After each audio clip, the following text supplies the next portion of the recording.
Avec ses 500 habitants, Oronos Mugaire fait partie des villages de Navarre en Espagne, au cadre bucolique et aux traditions bien vivantes, mais dont l'isolement peut être un point faible. L'hôpital le plus proche, par exemple, se situant à 1 heure de route. Début février, un camion français a apporté une solution. Un hôpital mobile, le premier à opérer de manière transfrontalière en Europe, a été installé en 40 minutes. Cet équipement fait partie du projet européen Égal-Urge qui vise à garantir aux populations isolées des 2 versants des Pyrénées un égal accès aux soins dans les situations de catastrophe ou d'urgence. Ici, il a été utilisé pour la vaccination contre la Covid-19. On ne connaissait pas une ressource comme celle-ci. On est très heureux parce qu'on vit enfin une étape historique. C'est très gratifiant de venir dans les villages pour vacciner les groupes les plus vulnérables, parce que c'est le début de la fin de cette situation. La normalité est maintenant beaucoup plus proche.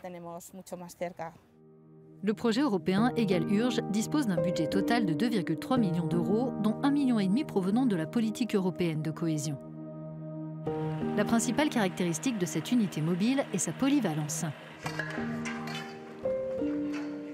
Elle a été utilisée côté français à Bayonne et en Haute-Garonne pour soulager les urgences hospitalières et effectuer des tests PCR. Sa mise en œuvre passe à chaque fois, comme ici en Navarre, par un échange entre les équipes impliquées et le centre hospitalier de Toulouse, coordinateur du projet. Ce jour-là, à Oronos Mugaire, Iñaki, médecin du centre de santé local, fait partie des bénéficiaires de l'unité mobile. En tant que soignant, il est concerné par la vaccination, tout comme les personnes dépendantes et leurs familles. La plupart des gens attendaient la vaccination avec impatience, aussi bien les personnes en perte d'autonomie que les parents qui s'occupent d'elles et sont les plus anxieux. Car ils se disent « je vais peut-être transmettre le virus à mon proche, qui est très dépendant alors que je suis asymptomatique, et il pourrait en mourir ». Pour ce directeur du transport sanitaire d'urgence, l'hôpital mobile est une chance. Il est autonome en eau et électricité, mais présente bien d'autres atouts.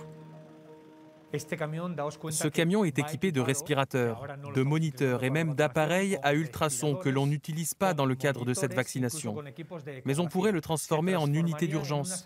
Et en fonction de la catastrophe qui pourrait survenir, il pourrait accueillir jusqu'à 18 patients. Un projet ô combien nécessaire, car comme la pandémie est venue nous le rappeler, la gestion des urgences ne doit pas s'arrêter aux frontières.